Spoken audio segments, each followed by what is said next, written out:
So this is the third panel of the morning. We'd like to invite you, if you're on Twitter, share what you're seeing, nice comments, or even questions. We'll try to bring questions from the audience, from the Twitter audience, at hashtag NYTF, New York Travel Festival. This next panel is really one that you should think about ethical travel. And with Sara Clemence from the Wall Street Journal. She's been travel editor for the off-duty section since 2011. And on Twitter, she says her favorite place in the world is Murray's Cheese. I like it too. I'm a journalist, I do my homework. So we'll have it, you can take it off there, and you're ready to go. Thank you.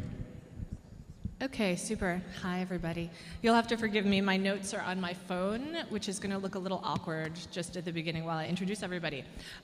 So we have a wonderful panel here today to discuss ethics in travel. And first to my left is Dr. Pegi Vail.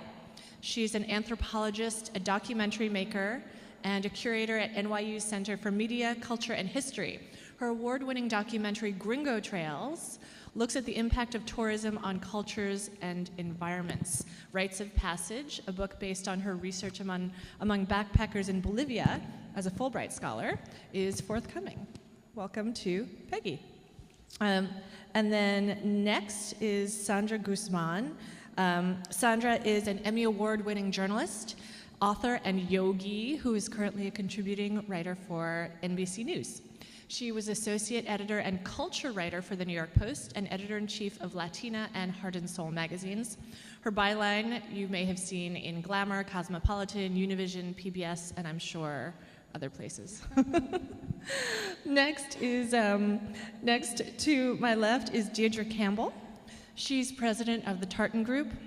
She launched the company 14 years ago, and today she encourages the North American market to explore her client experiences in Costa Rica, Nicaragua, the Caribbean, and Ecuador, as well as Western Canada. She has been involved in the glamping craze, the heli-fishing craze, helping to bring national attention to the growth of Aboriginal tourism and show how much more fun it is to play in a sustainable wilderness adventure park. And finally, to my left is our special guest, Alejandro Castro Alfaro. He's the Director of Marketing of the Costa Rica Tourism Board, which he first joined just last year. He specializes in marketing sustainable developments within the tourism, public transportation, and social entrepreneurship industries. Some of his areas of expertise are, not surprisingly, ethics, sustainability, voluntourism, tourism, and surfing. So, welcome to our panelists. Thank you very much for being here, and thank you to everybody else for being here. I'd like to start the panel by just laying a foundation for everybody and asking our panelists, maybe we can go from, since I went from left to right, we can go from right to left. What does it mean to be an ethical traveler? Sorry. Okay. I'm hogging the mic already. Thanks. Yeah, well, in general, ethics, it's very important to start with the concept in general. Ethics is also having the correct relationship within your society as a person, right? So once you travel, having this in consideration and also being aware of what's ethical. For me, starting to be ethical, you need to be aware. So you need to be aware of your footprint, your relationship with the society that you're visiting, and being respectful in all ways within your society or the new society that you're visiting, right? I would agree. I think everyone has their own code of ethics as their own core values, and just being aware of how you translate that to when you travel. So it's very easy to kind of put all of that behind you and just want to get away from it all, but it's having such a huge impact now if you aren't aware of what your travel is doing to the communities around you. So I think to be an ethical traveler, you really want to do that deep dive into every destination, every resort experience, every attraction experience you have to understand what is its impact, not only to you as a traveler, but to the community and the people that work there, the social side and the economic development side, because there's certainly that's important too. I have mine. Yeah, I would agree with both of you, and I would add the word mindful, to be mindful of the place, the community, and look beyond the country as, look at it as a community. And I think if I can encapsulate it in one headline is how not to be a traveler, how not to be an asshole while traveling. That's hard to follow up. But I just want to also acknowledge the place we're in, because I'm looking at like church pews and we're in the Presbyterian church, I think. So I'm thinking we're talking ethics in a space of service is kind of interesting. But I was looking, I looked up just even the definition of ethics, and I was thinking, ethics is about looking at moral codes and values towards good or bad behavior. Right, so I guess it's like thinking about then what constitutes good travel behavior, and in the plural, ethics extends to groups and professions. So the industry as a profession, what constitutes good behavior as a travel industry? So I think thinking about those things, for me, the big difference of being an ethical traveler would be having to do with the relationships that you build and that you have with the communities that you're visiting, or the environments, the communities' environments that your destinations that you're visiting with. So I think that's one of the most important things. So it's that relationship and treating where people you're visiting as if you were visiting somebody's house. You would respect and learn what are the house rules in that person's place, and they may not be like yours, but you need to understand what they are and be respectful of that. It's interesting to me that everybody on the panel talked specifically about relationships with people. The three areas that we're going to try to cover today in terms of ethical travel are culture, environment, and politics. And one of the things we discussed on a call talking about this panel earlier this week was environmental issues. And one of the issues that was very interesting to me that came up was, is it actually ethical to travel when you're talking about your environmental footprint? I looked up a statistic earlier today that said, I believe an Airbus 380 creates as much pollution as more than 3,000 cars. So if you're flying anywhere, which is a big component of a lot of travel these days, you're creating a very big environmental footprint. What do our panelists think about that? Is it ethical to travel environmentally? Wow. Well, we started the conversation offline. If you really want to be ethical, stay home. Right? The staycation would probably be the best for the Earth's footprint. Right. But that's not why we're at New York Travel Fest. Here. Right? And the allure of meeting and going to different places and discovering yourself in other places is such a part of the human condition. We are, by nature, people, the anthropologists can explain this more than I can. I think it is being mindful of what affects the plane or the bus or however you're going to the places. I think it starts with that question. I think it starts with what am I going to be doing to the earth, not so much what am I going to be gaining from it. And if you start from that, it might lead to a more interesting and more sustainable answer. And I also think that the first thing in being ethical too is just recognizing, and this part of this is should you stay, should you go, where should you go, is just recognizing that travel is an incredible privilege, and not many people in the world get to travel. A lot of people don't have passports or the money to travel. So, and most of the people that do travel come from the middle class, even if they're traveling on a shoestring budget and playing, in that kind of realm. But I think that recognition helps to kind of move forward on what we should think about in terms of that. And regarding like the staycation versus traveling, Costa Rica, you might be able to speak about, Alejandro.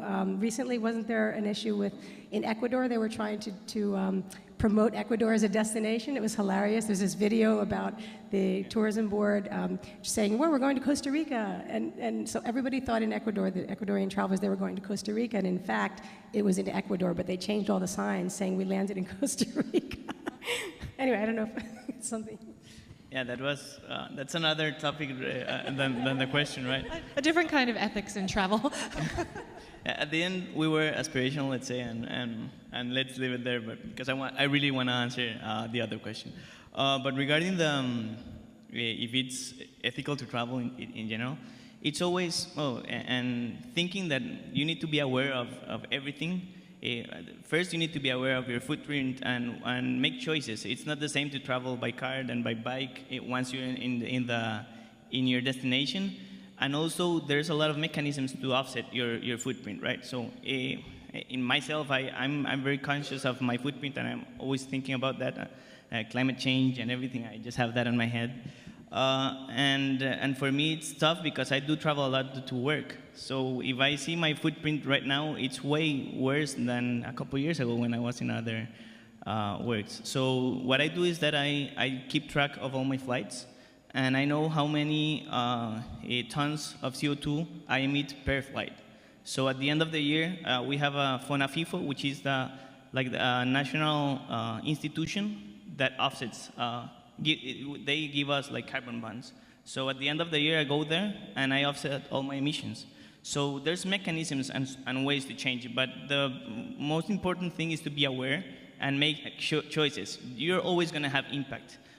Even though if you move by car, by plane, or whatever, you're always going to have impact and you're going to move. That's the way life is. And also, there's a trade-off between staying home and traveling. Traveling gives you a lot of positive things that you won't be able to enjoy if you're just staying home. So I think that the right answer to this is just like being aware of everything, do some metrics, take decisions, and offset what you can, right? Deirdre, before you go, actually, there's something I want to ask you in addition. You talked about doing a deep dive on information. I would love for you, in discussing this, for you to talk about how does one do that deep dive? What are some reliable sources of information? I mean, I'm sure it can be overwhelming, and it can feel a little burdensome when everybody's already just trying to figure out how to get the cheapest flight to get somewhere, or where to stay. So if you could talk about that, I think that would be very useful. Yeah, absolutely. So I'm Canadian, and David Suzuki Foundation. David Suzuki is a big voice for conservation and sustainability, and he came out a couple of years ago saying the only true sustainable tourism is not traveling at all. But if you look at the value of tourism, I mean, 1 in 11 jobs worldwide is involved, globally, is involved in tourism. So if all of a sudden we stop traveling, what would that economic impact be, the devastation to those small communities that rely on tourism? And because tourism is such a huge industry, the pressure we put on it in order to keep traveling, and the pressure we are all putting on it to be able to travel more sustainably, all of you are in here, I'm preaching to the choir, it's starting to force change. So I read recently that one of the first airplanes by solar energy was being tried out. So you know the Richard Bransons of the world and people that have the money hopefully will continue to push to make air travel, which is obviously our biggest footprint, to help change that, to make it more sustainable. So no, not traveling is not sustainable. We have to keep the ability to travel and also do the positive impact, which if you look at the UN, it's about alleviating poverty. First and foremost, it's about giving opportunities to women and children when we travel. So to look at how do you do the deep dive, look at organizations like CREST. I have the International Ecotourism Society. I was on that board for 10 years. All of these organizations are doing lots of studies, ethicaltravel.org. CREST just came out with a recent April 2015, The Case for Responsible Travel, Trends and Statistics. This is all available online. And they also list those, so if you're looking at, well, hey, I want to go to this destination, I want to see how sustainable they are, how responsible they are, then lots of that information is available. The Adventure Travel Trade Association is working really hard to help adventure travel be more sustainable. Even TripAdvisor is starting to allow you to identify whether you think someone is greenwashing or not. So there's lots of information to do that, but also don't hesitate. I went to a hotel recently who said they were LEED Gold, and I went there quite excited, and when I was asking the bellman, so what makes you LEED Gold? He had no idea. The number one thing, the number one brand attribute that you want associated to your destination right now is trust.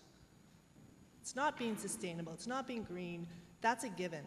But people need to trust that you are doing what you say you're doing. So if all of a sudden you will put all over your destination that you are doing all these amazing sustainable things, then I go into TripAdvisor and I get all this pushback with the fact that they didn't, there's some hotels that say, hey, here's an extra $1 or if you don't clean your room, if you don't have your room cleaned. But then you have to find out whether or not, does that mean fewer people are working that day? So there's all, yeah, so taking that deep dive does open up some pretty interesting facts about how you travel. And so organizations like CREST, the International Ecotourism Society, Sustainable Travel International, the Global Sustainable Tourism Criteria, you get kind of tired of all these acronyms, but they're all out there for you to give you that good information.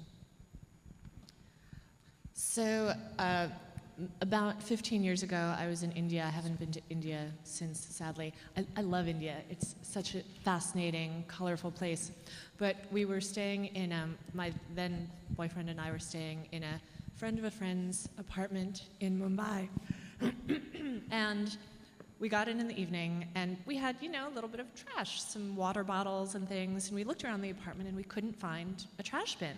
So we also had a plastic bag. So we started collecting our trash in this plastic bag. And the next day, the person who owned the apartment came to show us around town, and we held up this bag and we said, "Oh, you know, we didn't know what to do with this. We didn't know what to do with this trash." And he said, "Oh, don't worry about it. I'll take care of it." And we walked outside, and he took the bag from me and he went like this. And he like threw it over his shoulder into the ditch, into the ditch on the street. So, whereas back home we have recycling programs. I was completely shocked, but this was at that time the norm in Mumbai. My question as it relates to this is, what are some destinations that are doing it right? And maybe, Alejandro, I will leave you out of this question. No problem. unless you have destinations to mention that are not Costa Rica.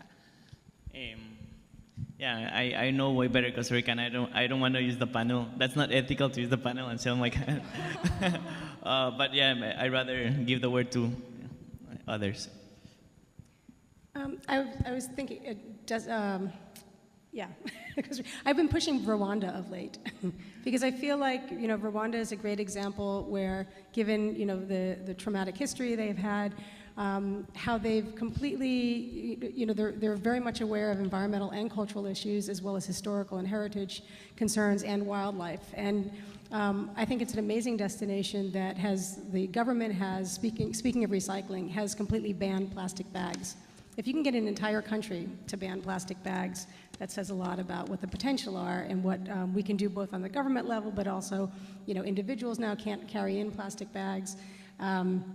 So for all sorts of reasons, you know, Rwanda is, I think, looking in a lot of different directions. But I think it's more also, it's destination. It doesn't necessarily isn't entire countries, but there are many places within countries, you know, a lot of the community and indigenous-based tourism initiatives that are really controlling the way that they want to do tourism, and it's benefiting them in the way that they would like to be benefited. And travelers learning more about that, about, you know, those kind of initiatives. There are also consultants locally, like in places like Thailand, that are extremely, you know, touristed, as we know. Most people. How many people here have been to Thailand? Yeah, a fair amount. So, you know, they're like I know a woman, Pachana Swansri, who goes around to communities and is an advocate to help them understand what's coming in the future. You know, so to consult with them, and plenty of other people that are doing this, but I think that's happening more and more. So it's destinations also within regions and within countries. Can you add Bolivia to that? Oh, yeah. Yeah. I learned about Bolivia through your amazing documentary and some of the work that the indigenous populations are doing there to help save the Amazon. Can you talk about that? Oh, yeah.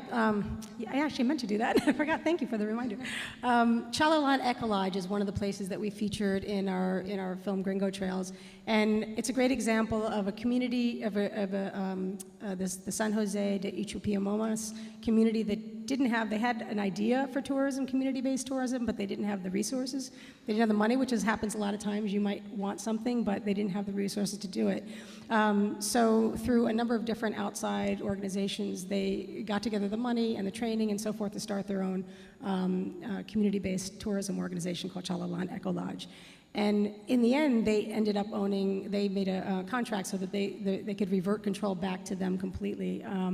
So I think that's a good example of people coming together, where somebody that has the vision but without the resources, some outsiders that care about that.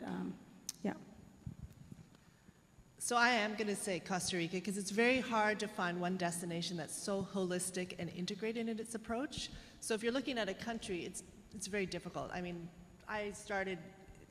my interest in sustainable tourism was because I'm from Canada. Most people think it's, you know, supernatural British Columbia, and it's not truly sustainable. In some places are. So Haida Gwaii is amazing what they're doing with the First Nations and how they protect their culture. So that's such an important part about sustainable tourism. Part of their culture is obviously nature.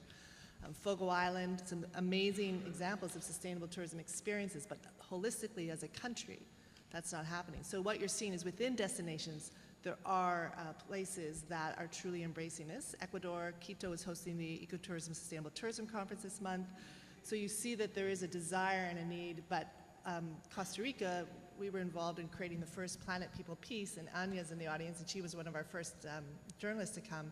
We created that conference in Costa Rica in order to invite everybody around the world to come and learn from Costa Rica, not because we wanted to be this, you know, keep the brand differentiation, but actually to be more inclusive. Come and learn from us of what we're doing. So places like Peru, Ecuador came, places that you wouldn't necessarily think of being able to truly embrace sustainable tourism came to learn. So you're seeing it happening around the world, but then again, that's why you want to do your research beforehand to sort of decide if you are truly wanting to be responsible. You can go to those places that are the destinations within the destinations, I guess, or the eco-lodges within the destinations, because you still want to support them. Peace is another part of sustainable tourism, and that's becoming more and more important. How many of you would not go to Turkey right now, or Egypt right now, or the Middle East right now? Because it's affecting, and those destinations are really hurting, even though parts of them are incredibly safe. Jordan is hurting because people are staying away. So the 5 Ps are, you know, obviously profit, planet, taking care of the environment, taking care of your people, place, the culture, but also peace. So being able to support those destinations that need you most, and often you'll have the most incredible experiences because other people stay away.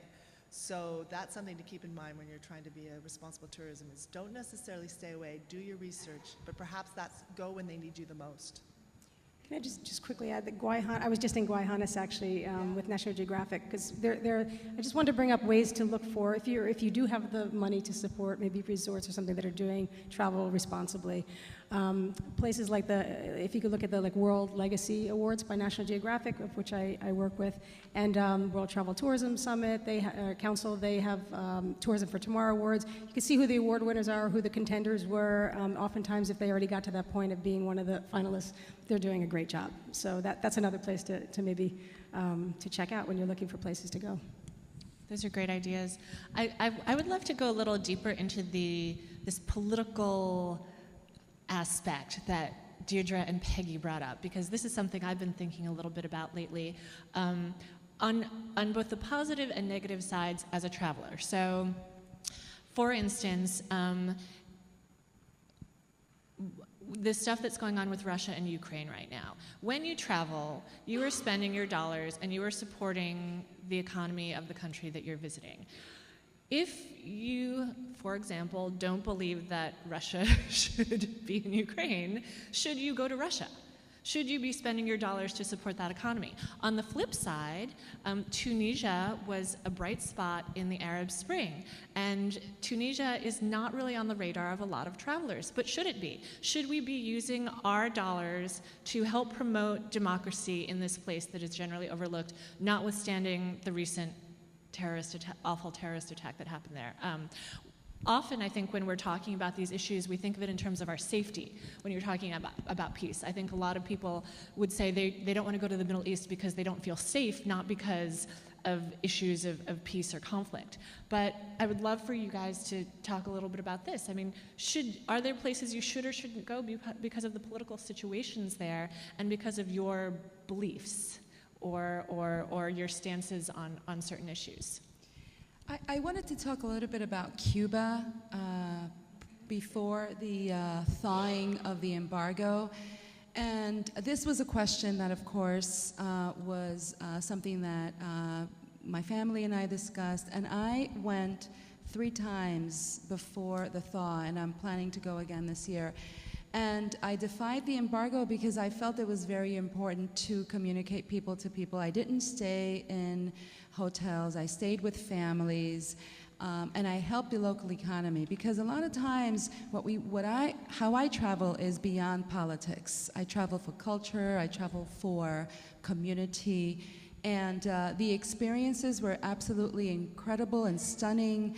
And you recognize how an embargo, how defying an embargo can actually help families and communities that you travel to.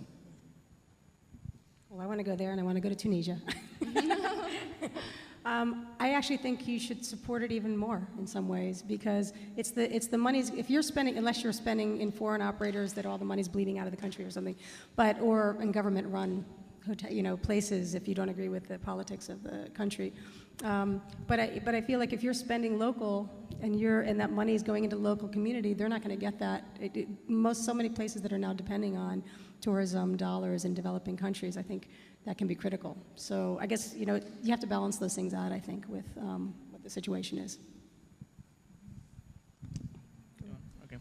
I think that it goes more than the political side. It goes also, once you're in the destination, your decisions matter a lot. It's different to eat in X place of a huge corporation than in this family that maybe is trying to, is struggling a bit or something, and they have this perfect casado. That's a Costa Rican food, but we have lots of these little places that are people that that they're humble and that they're trying to do the best, and they're so friendly, and you learn a lot from them. So it's also making your decisions. You're in the destination more than the political side. It's just going there and knowing that if you eat, you have 3 meals and you spread that during the day with different people, and you don't need to go always to this humble family or whatever. You could make a mix, but you have the power to decide and help with your dollars in different ways. Also, that's something that we really promote in Costa Rica, and what makes our destination a bit different is that we promote tourists to go around the country. We're tiny, so it's pretty easy to do that. But going there and visiting places, having rural tourism is pretty big also. So it depends on what you want to focus on and what are your needs as a traveler. But just having consideration that each time you eat, each time you stay, have a massage, or any activity you do, you're helping a family, or so it's taking that decision, right? You're also getting the word out, because people often don't have another outlet to get their message, or sometimes they want to have people understand what's going on there. So you're able to sometimes transmit that if you're blogging or something like that, kind of give some voice to people maybe that aren't able to get that message out of what's happening in the country. Yeah, we're seeing that trend. Yes, that we're seeing that trend is because of, as you know, in Canada, we have a big issue around pipelines and going through the Great Bear Rainforest. And so we're pushing conservation travel, which is come and see it for yourself and make up your own mind. We don't necessarily, we want, ethically, I think we really do want people to come. And I would agree with going to destinations where there's maybe some unrest or some political issues. If you truly want to support them, you need to go and see for yourself and report back. Interestingly enough, in Tunisia, what's happening is there's a Canadian university, University of Victoria, Gustafson. They have decided, working with an international group, that entrepreneurship is the way to build stronger democracies. And that way in Tunisia is through tourism, through arts and crafts development, and encouraging people to come to Tunisia and see it for themselves. And so they've started a program because they noticed that the youth who are idle are the ones that are fighting and are upset about what's going on in a new democracy. So let's give them jobs. Let's give them hope, and let's get them an opportunity to create their own livelihoods. A lot of that's through tourism. And they had over 1,000 people apply. They have 400 in the program right now. They had to put it on hold because of the recent terror attacks. I just got an email saying it started up, and we'll start reporting back on how it's going. But if you think of that, think of the impact of going to a destination that's a new democracy like Tunisia and empowering the youth to create their own livelihoods and celebrate their culture. Do they want to be rioting in the streets, and do they want to be, making it unsafe? No, they have a reason to keep it safe and to encourage people to come and tell their story. So I find that quite uplifting and hopeful, and I hope to see that in other places in the Middle East and other places in the world and in Ukraine and Russia too. I mean, it's as soon as these destinations see that tourism is down, it affects them instantly. So why are they not coming? Perhaps it's because your political issues are keeping them away. Mm-hmm. It's really important. Yeah. That's very interesting. That's a very interesting point. And just as let me ask a follow-up question, because I'm so interested to draw out more of all of our panelists' opinions here. If you, well, I guess you could, if somebody said, Pegi, we're organizing a trip to North Korea, you'll have to pay your own way. Hit a different area. Would you go? I would go because I want. Oh, you mean if the government was paying the way? If it was a government-sponsored trip, that's different. Is it? Let's talk about that. Whether it's a government-sponsored trip or you're paying your own way. I think if it was government-sponsored, then in the case of North Korea, then I would not go if it was government-sponsored. If I was paying my own way, then I would go so I could find out what's happening. You know, I really more, and maybe it's coming from an anthropological standpoint here, is that I would want to know what's happening on the ground through talking to people. But if it was government-sponsored, then I most likely, unless I was able to get like a covert article out, I don't know. About you, Sandra? I would go if it's government-sponsored or not, because I think going in and seeing for myself, and there's always code that you get from people. You talked a little bit about how you can be that person who can write about this situation in a particular country. So if I had the chance to go to North Korea, even if it were a government-sponsored trip, I would go, because somewhere along the line, I know that I would be able to see something beyond the illusion of what they were trying to feed me. In my case, it'd be whether or not North Korea asked me to promote them, I guess, and be part of it. And that's an interesting, really interesting one. I'm currently working with the past head of the Canadian Tourism, interim head of the Canadian Tourism Commission. He started a company called 2031. And the idea behind that is it took us until now to get our first 1 billion travelers in the world. It's going to take us only 19 years to get to the next 2 billion. Is the world ready to have that impact? You know, yes, unbelievable economic impact, but a lot of destinations aren't ready for that. So we're trying, and then you sort of, when you go out there to look at who you'd love to work with, it's easy to go to the ones that are doing it really well, but we probably should be working with those that aren't doing it well at all, hopefully to influence them to do a better job when it comes to marketing, public relations, things like that. So that's a discussion we've been having when we've been looking at RFPs and things that are coming our way, is who needs us the most? And perhaps, and if they don't, and Hugh's in the audience too, and he goes through this dilemma all the time, I'm sure, if they don't appreciate for what we have to offer, then it's not the right fit. But if we do get a chance to work with a destination that really truly believes in tourism, and a lot of the emerging destinations do, perhaps we need to go where they get it really wrong and try and make it right. That's the dilemma we're in right now. Maybe we should sponsor trips, our government, to other places, and then we could write about things. Okay, regarding that question, it also depends on the perspective that you're seeing it, and what's like the purpose of the trip. If it's personal, I'm very open to travel, and I think that each time you travel to any place, you're gonna learn stuff, and for me, that's one of the main reasons to travel, right? But on my professional side and what I'm doing right now, I'll need to see what objective and stuff, because at this moment I just do specific travel for specific reasons, right? So it depends. Here's another. What about Would you? you go? What about you? Would you go? You know, as soon as I threw the question out there, I started thinking, gosh, would I go? And you know, I'm actually not sure. Certainly as a journalist, I'm very, very curious about pretty much everywhere. There was also recently a book, maybe one of you can remember the author's name, by somebody who taught in a school in North Korea. I think it just came out in the past couple of months, and it's been excerpted various places. And one of the fascinating conclusions. Yes, okay, thank you. And maybe you saw this as well. One of the conclusions she drew from her experience there was that she actually wished some of her students had never met her.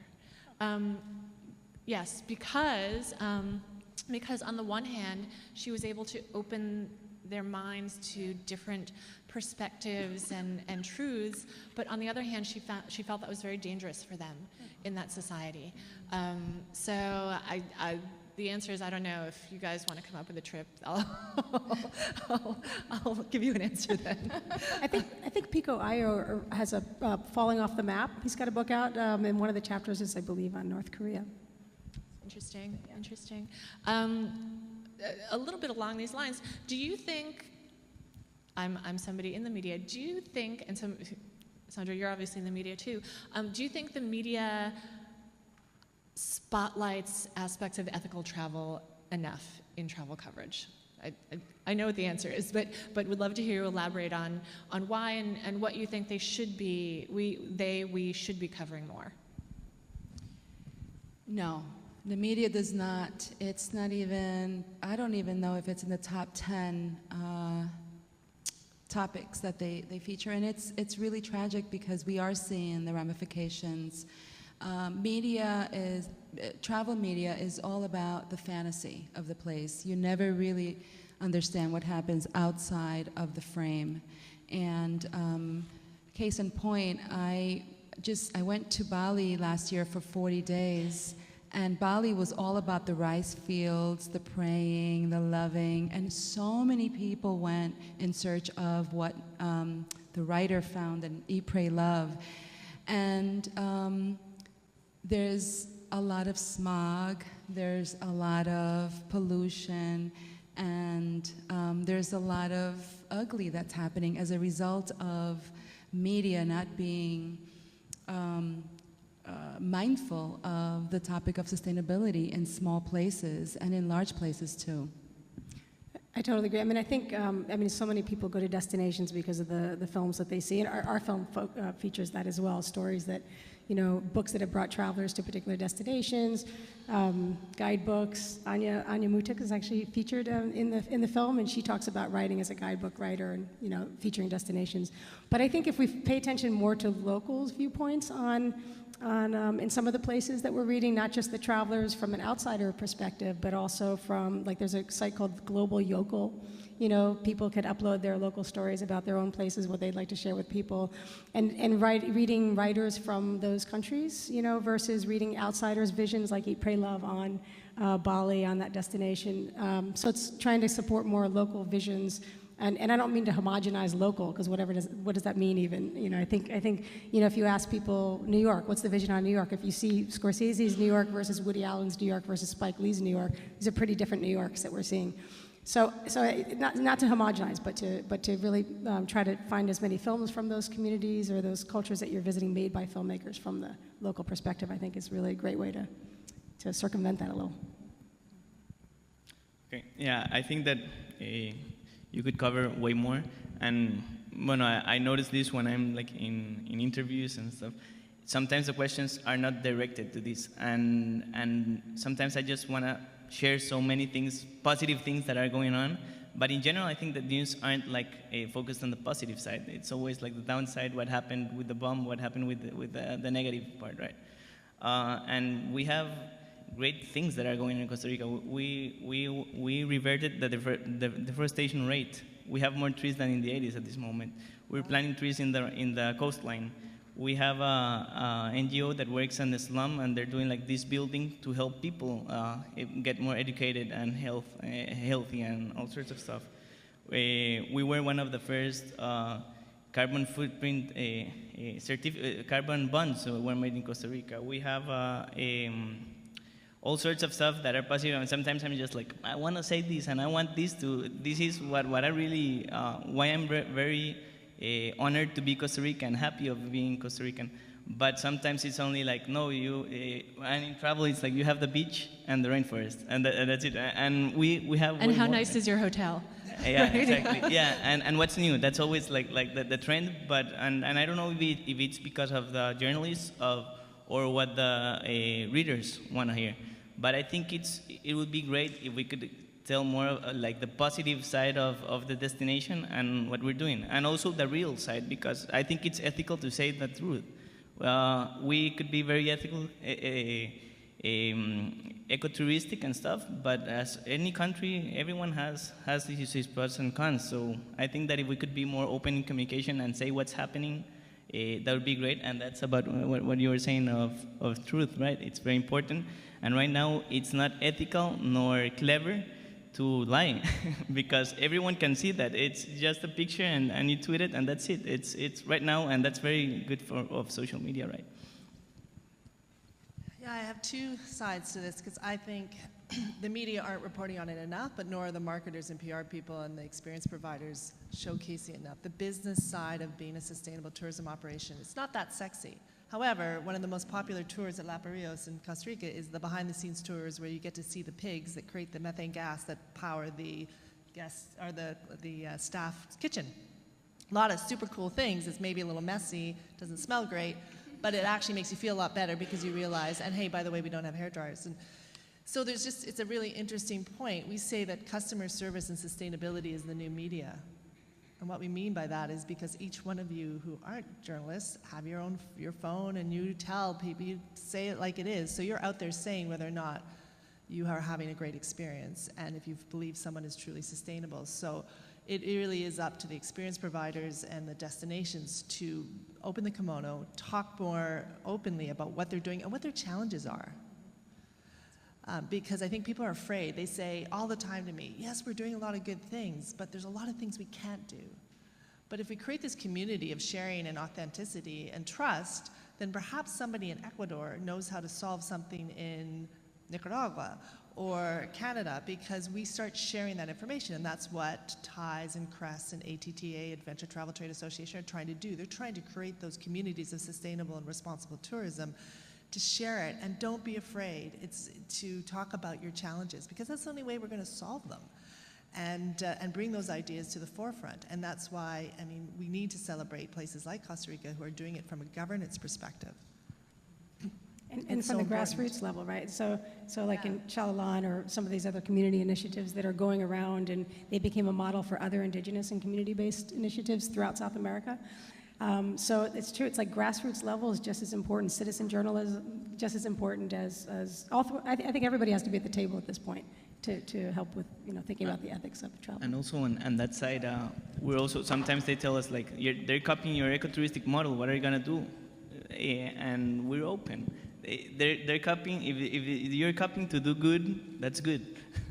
But we do need to innovate and we continue evolving, and that's something that I really like about our destination. We don't settle with what we have. We know that we could improve the pig problem or whatever. And they're continuously, we have lots of ecologists and people that are continuously thinking, and within their company, they have prizes for the guy that was innovative and knew how to reduce the plastic. And they're doing all sorts of stuff to create this. They're making tours to show this to other people. And we're open. We know what we have, and we're open. Mm-hmm. Can I just say something about Costa Rica? Because you're obviously saying what you're supposed to say, right? So you're the rep, and you're proud, and it's all good.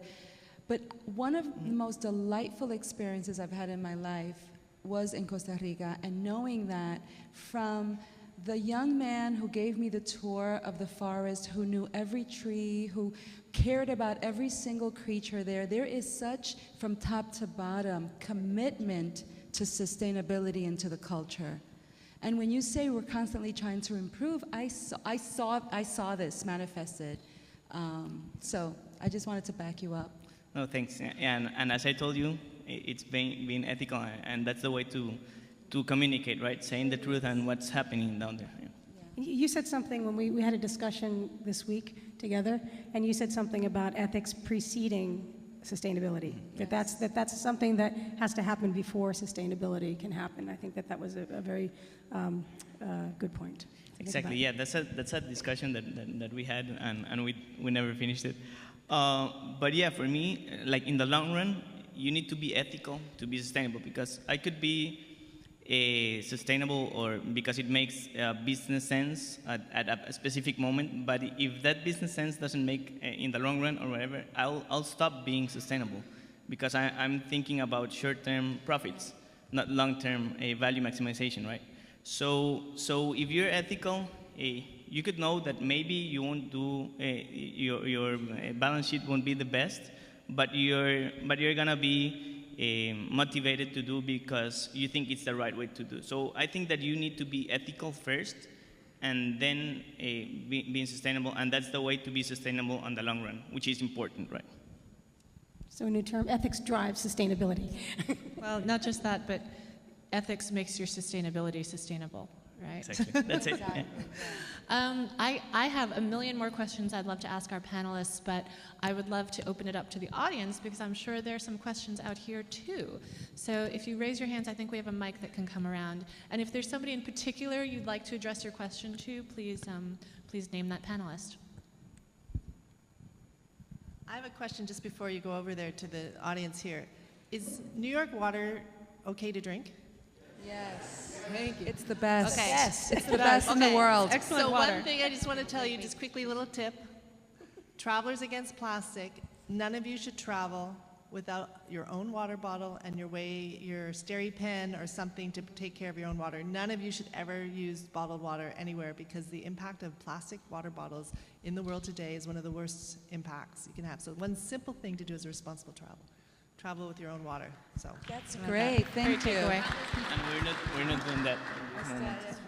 But I was thirsty. Here's our question. The question is for Sara. You mentioned when you were in India and you said, told that story about the gentleman throwing the bag out the window. So I had some bad experiences like that in India too. We were on a safari, and we were on the safari with an Indian couple. One was a dentist, the other one was another professional, I think an engineer. And they had tissues, and they were blowing their nose and just throwing it out in the safari. And then we went to another city, it was in South India, and there was garbage everywhere, and they told us, oh no, nobody collects the garbage. So I'm just wondering, you said that it was like that. Have you seen an improvement? Is there some change? You know, I haven't been back to India since, very sadly for me, but I will say this. You know, in the 70s, my dad was throwing stuff out the window on in the highway. He would, we would throw whatever, tissues, paper, food wrappers out the window, and this country has changed an awful lot since then. So just because those are the values of a place at one particular point in time doesn't mean they will necessarily continue to be. Yeah, you really look a lot like around New York City. You see a lot of people throwing things. But actually, I was just bringing up, early education on that in terms of disposal, trash disposal. My husband and I, who's in the audience, we were traveling in Japan and seeing, this row of kids, picking up trash and their teacher, and they were this big. It's that early on, that education early on. I think we could all do that in all of our countries, right? It's like. I'll also say on the India front, I don't know if anybody's read the Catherine Boo book, All the Beautiful Forevers. It's a really wonderful book following I think it's called All the Beautiful Forevers. It came Beyond the Beautiful Forevers. She writes very deeply about a community in a slum in I think Calcutta in India. Outside Mumbai Airport. And one of the ways that some of these people make a living is by collecting the smallest bits of trash and waste to recycle. So on the one hand, you have, there's the guy tossing his trash into the ditch. On the other hand, they're reusing things in ways that we just have no idea about. Like you'll see shoe repair guys on the street and they're turning old cardboard boxes into new shoe soles, which we certainly don't do in this country. Sorry, next question.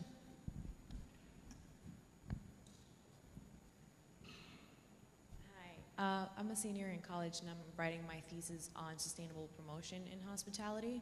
So I'm wondering, what's your take on why it's not promoted as much as it probably should be? What's the question again? Sustainable hospitality. Can you repeat the question again, please? Why do you think sustainability in hospitality by companies isn't promoted as much as it probably should be?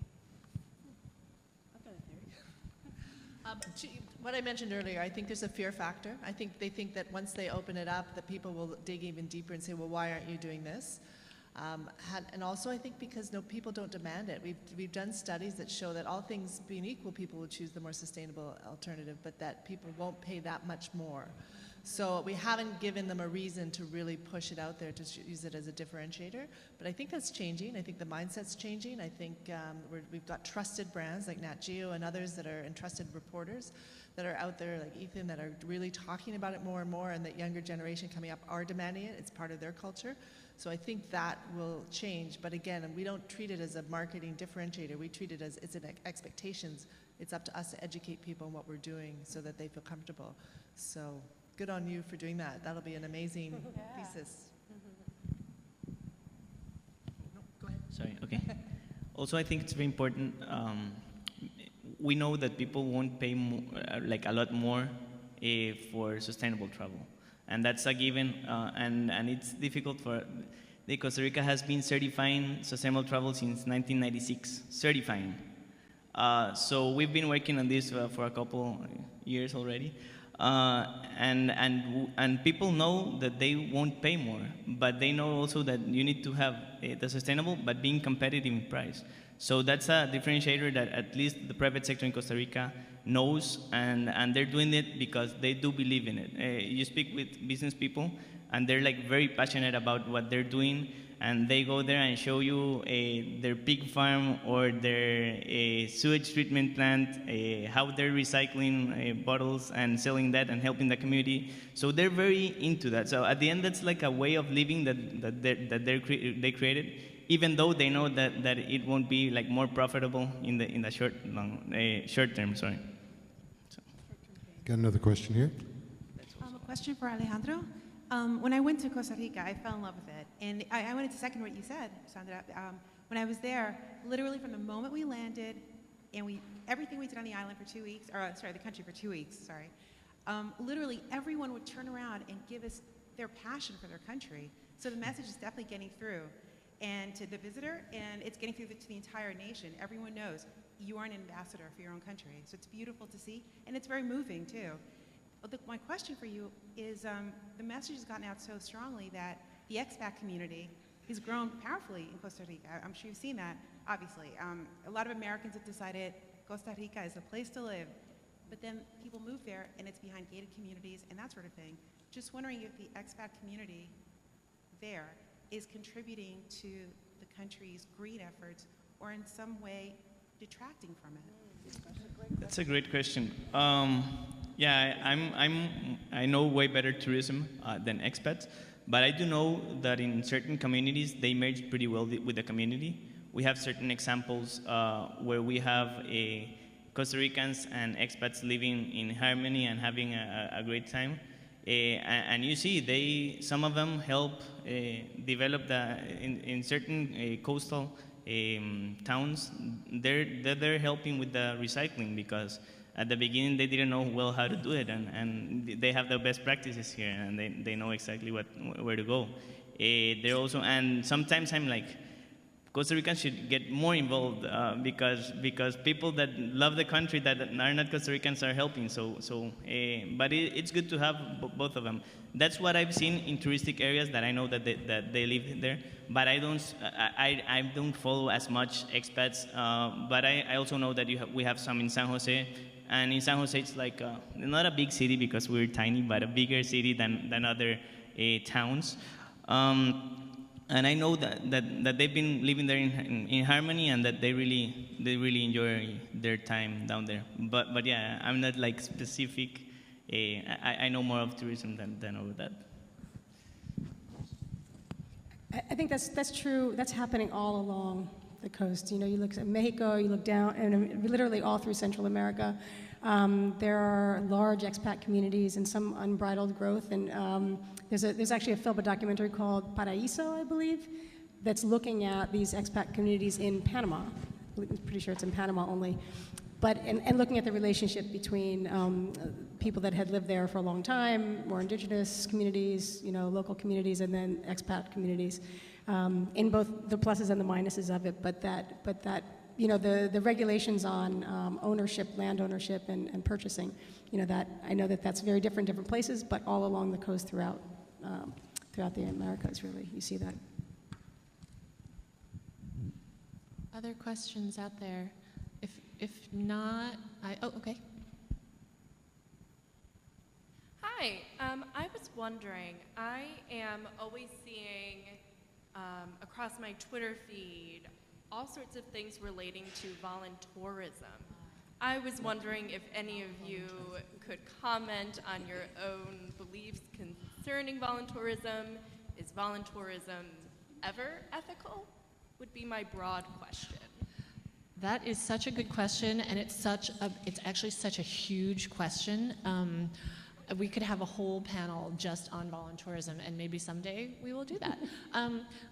Let me open this up to the panelists, but also I want Sandra and Pegi, when they give their answers, if they do. Deirdre gave a great tip for a simple way that you can be a more ethical traveler. Alejandro, I'm guessing your tip would be offset your carbon emissions. That's one of them, yeah. Okay, one of them.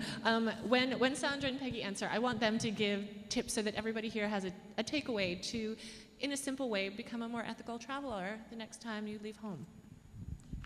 I started looking at what airlines, if I'm traveling at JetBlue or whatever airlines I'm traveling on, I'm starting to look at what they're doing, how they're supporting sustainability, either by offsetting carbon or helping communities, local communities thrive. And United Airlines is doing a really great job. So just searching the airlines, going deeper into what they're doing. And voluntourism, yay or nay? I love the idea. I think it's so amazing, and I'm looking for a place to do it. I haven't done it yet. It's all been work. So I think there are a number of things, and I think once we get a number of different habits changed, we make that a habit. So partially it's reducing consumption, like as you were mentioning with water bottles. Uh-oh. We have a couple. Reducing consumption. And also, checking our, one major focus for me is checking our motivations on why we're going somewhere. So are we going for the exotic backdrop? Are we going for a more immersive experience? Why are you going to that destination, or why are you visiting that culture, and so forth? And some people, like to leave behind the bucket list, leave behind the kind of experiential capital you think you're going to get by going to that destination, and trying to get a more immersive experience. And even if you're going to a resort, if you're like a family and you've got a week vacation or a weekend vacation, you're working a lot, check, as you were mentioning too, check, all the track back what the particular resort is doing in terms of their recycling, in terms of their local hiring, how many people are in positions of management that are locals, if it's a foreign-owned business, and so forth. And then, as I mentioned before, reading as much and trying to get as much local knowledge or knowledge about the place through the perspective from people in those communities or countries, because a little bit of knowledge goes a long way when you're visiting somewhere. And having a conversation with somebody where you know a little bit about who they are or what their history is goes a long way. I think those are some of the things that I would do. And last thing is, I would say really support local. Try to support as much local perspective, or like community and indigenous-based initiatives as one can, because those are the ones that are really going to teach you something too. And voluntourism? Oh, I know, as I said, very complicated We're avoiding question. this, obviously. Yeah. It is a complicated question. I think for me, too long to go into here, but it's been called both, the new kind of tourism imperialism in some level, and then on the other side, it's doing good. So I think there it's the same thing where you need to research that particular volunteer organization and find out what their track record is. So I think it can be great. I think there can also be issues. So I think it's just looking. It's not all the same. And let me enlighten some other members of the audience who maybe don't know that much about the voluntourism debate. There's the doing good aspect, right, and the giving back aspect, but there can be negative, unintended consequences from voluntourism. For instance, it can seem like a really wonderful thing to go volunteer at an orphanage, but are you encouraging an orphanage industry in that destination, or are you unintentionally hurting children because you go there and you develop a bond with them over a few days, and then you're another person who leaves them? So there are a lot of very complicated questions that go along with the voluntourism trend, but let me let Alejandro and Deirdre also speak to this. I think I think there is some ethical voluntourism absolutely going out there. I would look at philanthropy tourism, more importantly, which is again just really giving back. Opportunities to invest in destinations is a growing movement that you'll see out there, so definitely, and that's one of my other tips, is many of the tour operators out there, G Adventures, Context Travel, Urban Adventures, they have a not-for-profit or a supportive philanthropy side to what they do. So ask, if you're going to go with a tour operator, ask what they do and how you can give back and how you can best support initiatives within that destination. It's really easy. Planetera, deeptravel.org for Context is something that's being worked on. ATTA, Adventure Travel Trade, all those organizations can point you in the right direction to those operators that also have a way for you to give back to that community. Sometimes it means taking away a job if you are volunteering, so that's where the negative side is. Building that school, maybe there's a local worker who could be doing that. But they might say, you know what, if you even just give them $200, that will go towards feeding those students for a month. So that's what you want to find out, is where can you give the most. Okay, perfect. Regarding the tip, the low-hanging fruit would be offsetting your emissions. That's pretty easy. Your calculations are, you've got tons of websites where you can know your footprint and tons of options to offset. So that's the low-hanging fruit. But